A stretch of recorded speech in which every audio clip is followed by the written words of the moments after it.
Greetings and welcome to the energy of Libra. This is Ron from Tarot of the Twin Sun. Welcome to the channel. We shall be doing a reading for the energy of Libra. The seventh house is open, and this is Ron from Tarot of the Twin Sun. Tarot of the Twin Sun is a functional division within the Order of the Twin Sun.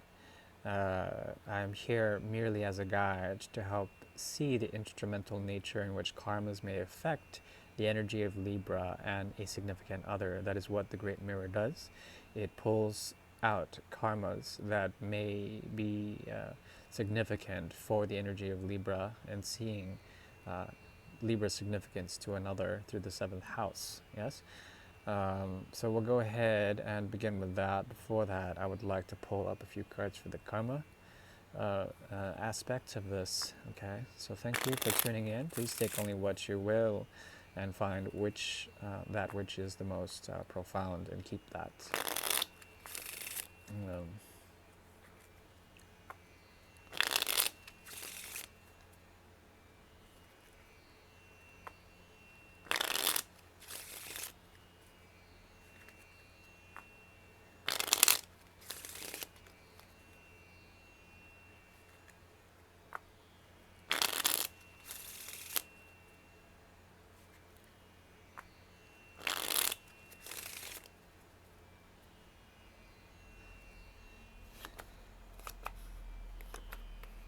there's a new beginning approaching the energy of Libra.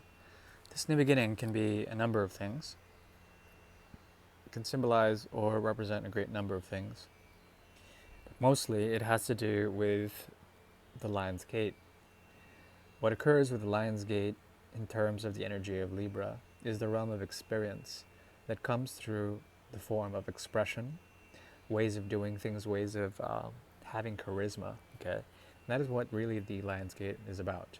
It's not about the ego. It's not about. It could be about children, but mostly it's about the expressive quality that leaders have. Okay, and there's something about you that can lead for the time being. Lead from a place of structure, from a place that that is conservative in a way. But this new beginning, whether or not it's conservative is up to you.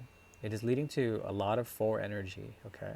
Four is essentially, it represents the tesseract mostly, the idea of formulation of realities, or perhaps ways of seeing realities that may be convergent with parallel schemas or parallel realities, parallel dimensions. And this sort of, this interpolation of a man-made structure that is through the foundational core principle of four, of quadra or tetra. There's something about it that has to do with reason, logic, and the ability to be founded, a founder of some sort. There's a founder energy within the energy of Libra that is founded around especially the nexus of creativity, okay, and moving towards the gateway, towards the Lion's Gate. This is very, very good. There's a lot of grounded energy, not too much water, but there is, in terms of Cups energy. The Queen of Cups showed up here as well. Here. What is this leading to? It's leading to a way of letting loose memories, being forgetful.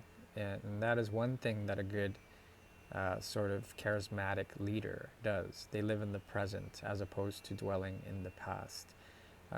Not to mean that they're ignorant of the past, but they essentially, they know their experience to the point where it's formulated the very essence of their footstep and their footfall. And what this symbolizes is a way, much like a footstock would be symbolic of the stem that holds the chalice, yes?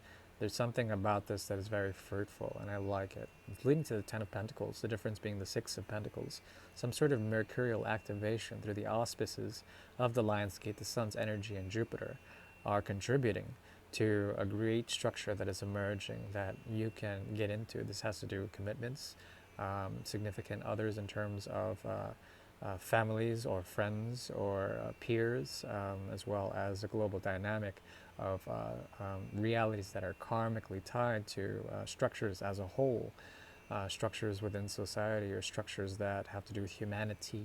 Okay, there's a very strong humanitarian leadership position that Libra can use now in terms of cardinal energy, cardinal air. Now let's move on to the Great Mirror. It's very positive. One.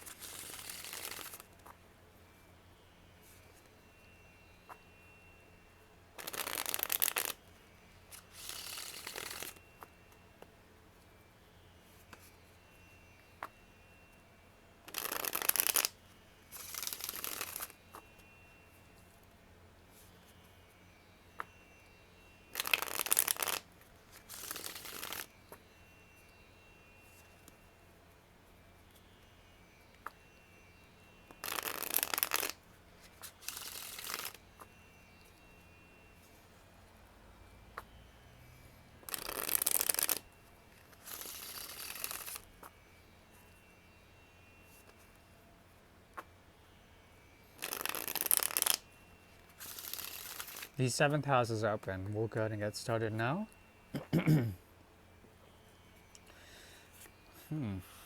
Interesting. Interesting. Wow, wow, wow, wow, wow. There's part of Libra that is coming into the nexus of practicality. Um, Thrones are very important. Good chairs are very important. Balanced furnitures are very important. Footing, grounding is very important, as well as finding a sense of purpose is very important for the time being. Now, there is a possibility. There's a possibility of Jupiter as well as Gemini coming in. Jupiter, yes, once again, the axis of Gemini and Sagittarius here. Great lessons that are coming in terms of the subconscious or unconscious realm. The ability to find a sense of patience within all this. Poise is very much important for the energy of Libra right now. It could be that you are not going to give easily into this connection, but there also is the possibility that one may. It really depends.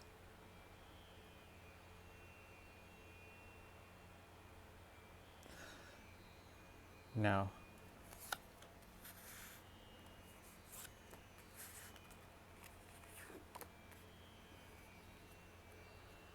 interesting. I think it might be too late. I'm not sure how long in terms of too late is.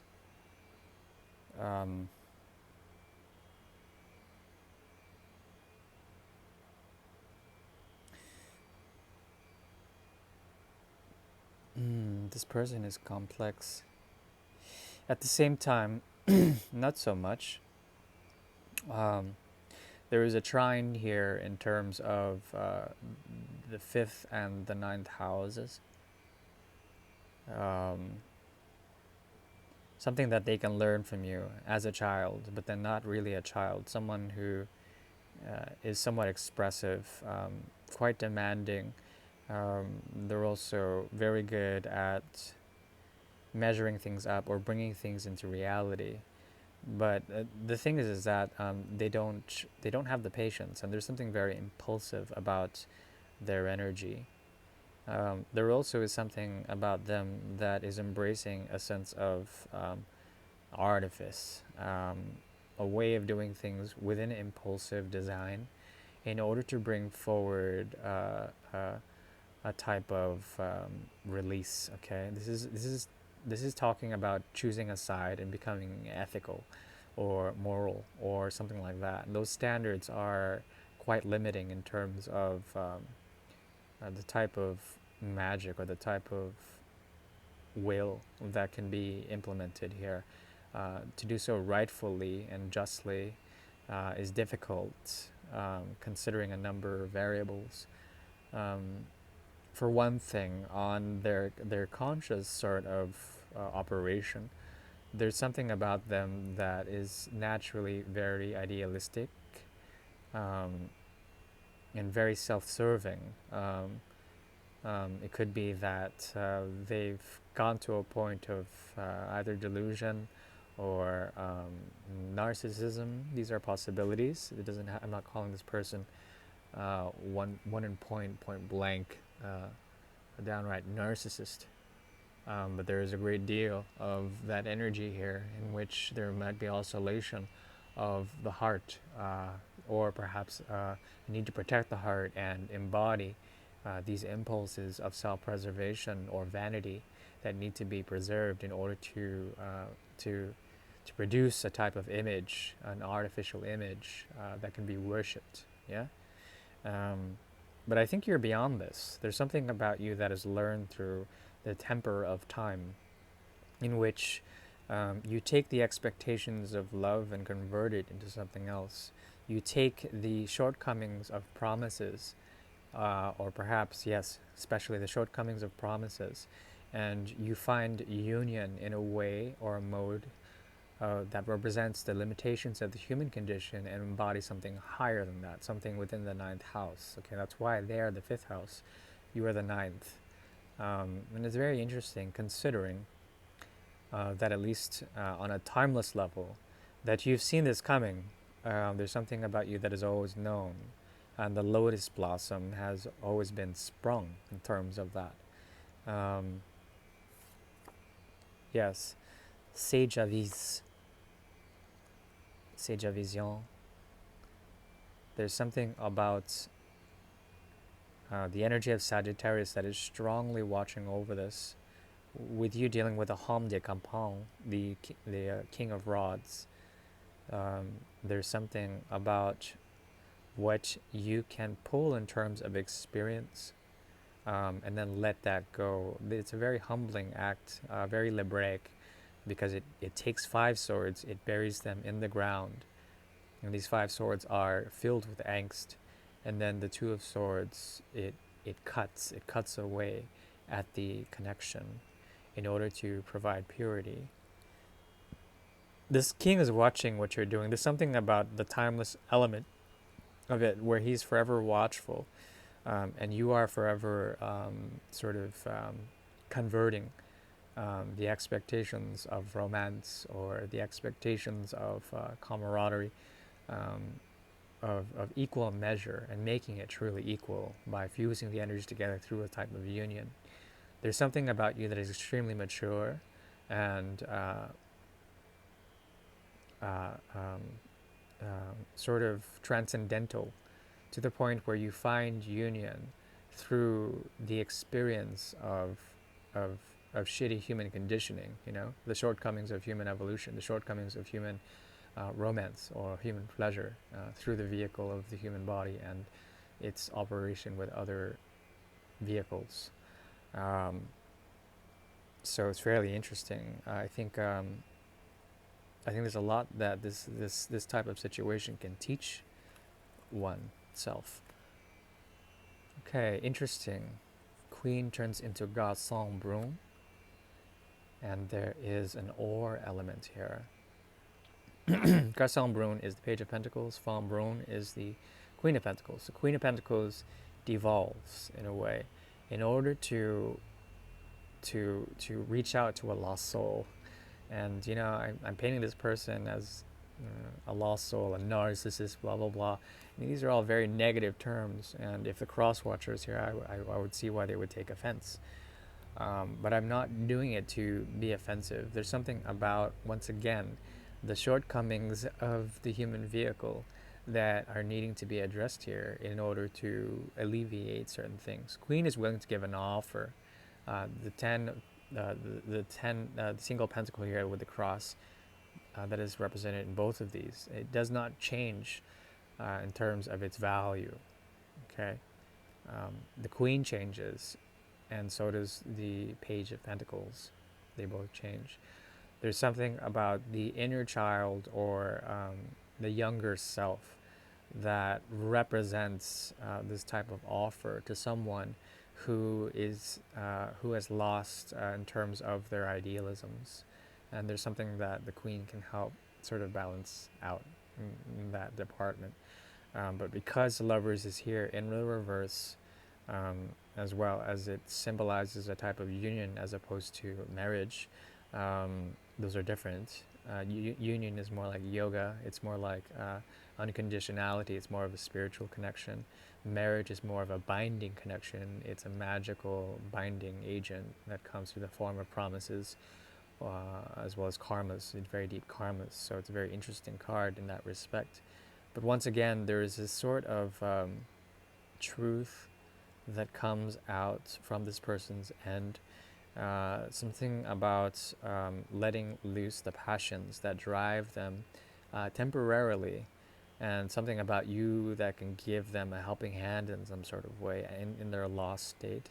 That will eventuate into a type of Five of Pentacles, yes, Five of Rods, which is an element of tension, or at least the disintegration of projected schema, projected ways of doing or creating together, and then it just falling apart.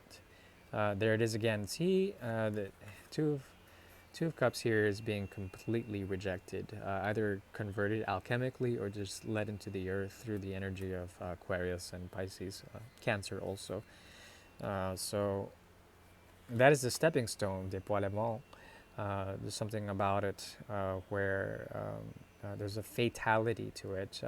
The stars and the sun are watching over this in their higher aspects in order to, sort of to take care through the higher agency, the soul's agency, to take care of the connection, to either let it loose completely or convert it into something else. Okay, that is the mutability of all this. With the axis of Gemini and Sagittarius very strongly elicited here, and the axis of fixed fire 5 and 11.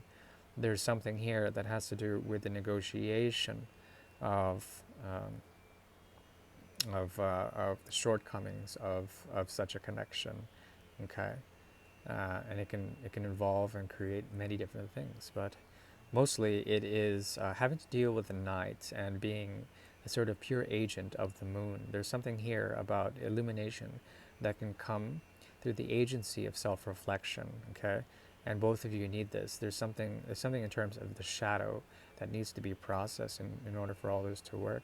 Perhaps there's also something about the conditions of romance that have been irrevocably changed in terms of transformations on a Uranic or Plutonic level, something very deeply transforming in terms of the expectations of romance. These are some of the motifs that may be occurring here. But remember that you can come from a higher place. You come from a higher tier of the triplicity of fire, the ninth house. It's a very auspicious house.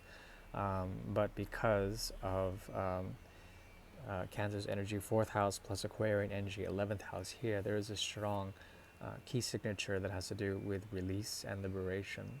Okay, that is all I'm going to give you, because that is all that you deserve. I think I've gone quite deep in terms of the Great Mirror. I do wish you well in terms of the path. Always much love for my dear Libras, and to and from. Thank you. Bye-bye.